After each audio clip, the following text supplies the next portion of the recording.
For years now, we've known that when Trump left his first term in office, he illegally took hundreds and hundreds of pages of classified documents with him. We all remember those photos. Stashed them away at Mar-a-Lago and refused to return them to the government even after he was subpoenaed for them. We've known Trump did all of that for years, but we've never had any idea as to why he did. That is until today, because today we learned that Special Prosecutor Jack Smith identified a possible motive while investigating Trump. In a progress memo from January of 2023, Smith's team wrote, Trump possessed classified documents pertinent to his business interests, establishing a motive for retaining them. In response to this news, a spokesperson for the White House called Jack Smith deranged and a liar, of course. It's kind of their go-to, and insisted that Trump did nothing wrong.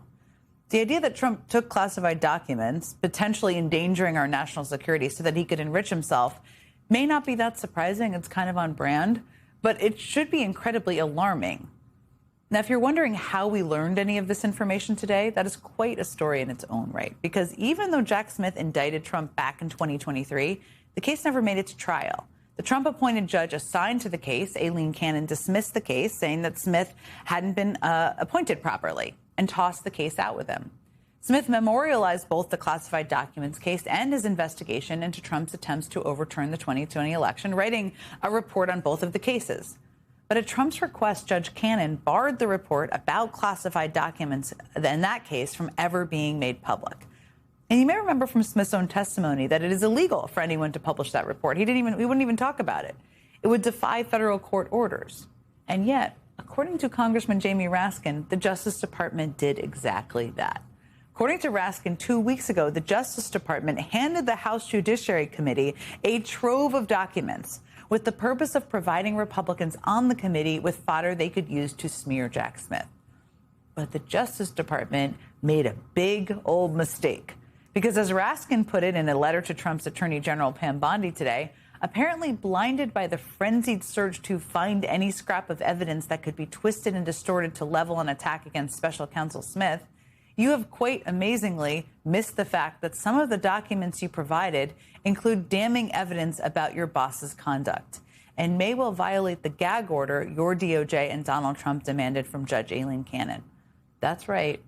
In an attempt to smear Jack Smith, the Justice Department accidentally handed Democrats some of his findings that Trump literally got a court to bar the release of. That is quite the own goal right there. Now, what the Justice Department gave Congress is not Jack Smith's full classified documents report. It is just a progress memo that Smith filed back in January of 2023, which was 5 months before he indicted Trump. In addition to saying that Trump took these documents with the motive of enriching himself, Raskin says that the memo suggests that Trump stole documents so sensitive that only 6 people in the entire U.S. government had access to them. That's 6 people, including the president. He also says that the memo specifies that, quote, the disclosure of the documents Trump took represented an aggravated potential harm to national security, and that Trump and his staff acted recklessly with the documents, not just storing them in unsecured locations around Mar-a-Lago, but doing things like having a 23-year-old staffer scan some of the documents onto her laptop and then upload the scan to the cloud. I mean, what? Raskin goes on to say that the Justice Department redacted the text in the memo that followed incidents like these, so it's impossible to determine if any of those incidents led to the documents being compromised or, of course, taken by a foreign adversary. More than anything else, the memo the Justice Department inadvertently gave Congress just underscores how much it is in the public interest for the Justice Department to give Congress the rest of the Jack Smith report. Take this example, for instance.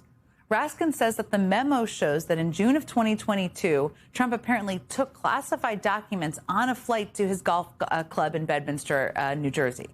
Prosecutors determined that they identified a classified map that they believe Trump may have shown to individuals on board, an event that prosecutors believe was witnessed by Trump's now chief of staff, Susie Wiles. The memo also includes a map of the aircraft seating assignments and a list of the passengers, but the Justice Department redacted the list. Now, Raskin points out that around the same time as that flight, Trump was entering into a business partnership with the Saudi-backed Live Golf and with a Saudi-backed real estate firm.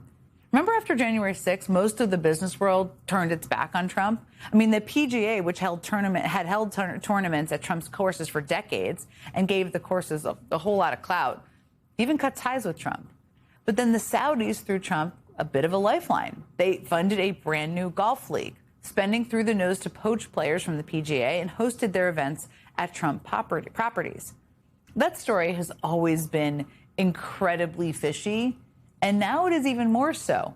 I mean, as Raskin puts it, without access to Jack Smith's report on the classified documents or his investigative files, there's no way to know what that classified map contained or what the relationship was between the documents Trump stole and Trump's business interests. Clearly, this is a lot more. There's a lot more the American public deserves to know here. Joining me now is Congressman Jamie Raskin, the top Democrat on the House Judiciary Committee, and the person who sounded the alarm about this Jack Smith memo just today. The day has been long. Congressman Raskin, thank you so much for being with us tonight. I should note that this letter you sent is public. People can read it. But I just wanted to dive into more of the specifics here with you, because Jack Smith clearly believed that Trump's motive for taking classified documents was business. That's one of the things you outlined, that Trump was attempting to use the documents for some sort of financial gain. Can you tell us why? What do you believe Trump was doing here? Well, what's interesting is we asked Jack Smith that when he appeared before our committee, and he dutifully said he couldn't remark upon it because he had been ordered by Judge Cannon not to talk about what was in the indictment. So he refused to opine on it. And I wish I could say it was brilliant detective work on our part that somehow released this document, but the Trump Justice Department just inadvertently sent it to us. So that's where we learned of this memo stating that there was a business motivation behind Donald Trump's pilfering of those documents and his illegal retention and storage of them in the ballroom, in the bathrooms, in the pool house, and so on down at Mar-a-Lago. Well, everybody had suspected that it had to do with business, and there are lots of different theories out there. They're all just theories at this point, Jen, but we know Donald Trump's son-in-law, Jared Kushner, has a $2.5 billion contract with the Saudis. They gave him that money. He's got money with other corrupt oil monarchies. And so some of the documents taken were maps, and there was defense information allegedly taken and stored. So that's one possibility. We don't know if it relates to crypto and some of Donald Trump's new crypto friends. We have no idea. That's why we say release Volume 2 of the Jack Smith report, the volume about the mishandling of government documents case. Every other special counsel report by every other special counsel, you name it, Robert Hur, Robert Mueller, Kenneth Starr, back in independent counsel days, all of them have been released to the public. Republicans have always demanded that the public get to see them. And now suddenly there's this huge cover up and they want to sweep it under the rug. And what did we learn from this document that the Trump Justice Department, in their inimitable way, sent to us by accident? Well, we learned that the prosecutors believed there was a business motivation behind it. There were documents in there so top secret that only 6 people in the entire U.S. government could see them, including the president, which means only 5 people other than the president could look at these documents. And we also learned that Donald Trump was, brandishing the documents and showing them off on an airplane to people, including Susan Wiles. So those are some of the small glimpses we've gotten into what took place. But there's a very simple way to settle this. The White House doesn't like the fact that it came out. They claim that Jack Smith is a fraud and a liar, which is sweet coming from a woman who works for a guy who has 34 felony convictions on his record for criminal fraud. But Jack Smith can defend himself. In any event, if they want to get to the bottom of it, and there's nothing to hide, release the special counsel's report. Every other special counsel report has been released. Why not this one? Why is this one any different? What are they afraid of?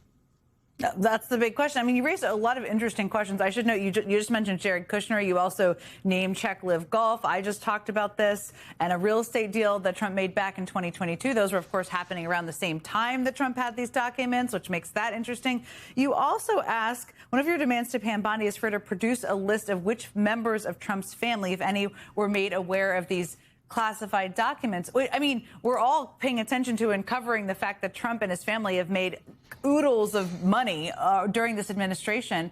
Why did you ask for the family members specifically? Is that what you're getting at, or what are you getting at there? Well, it seems clear when you look at Bush's the occupancy of the White House in the first term and from what we've seen in the second, that this is a money-making operation. Donald Trump has made billions of dollars more in 1 year in office in the second term than every other president in American history combined. If you put them all together, it doesn't come close to what Donald Trump has done. He has turned the White House into an instrument of money-making and private profiteering, and his family is totally part of it. In fact, his defense for what he's done when people raise the Foreign Emoluments Clause and the Domestic Emoluments Clause, which he calls the phony Emoluments Clause, is that he is no longer running his business. He's just profiting from it. He's just benefiting from it. But it's his sons who are running his business. That's quite a defense. But in any event, it's clear that it's a family business. They're all working together. And so we want to know exactly what the role of everybody was.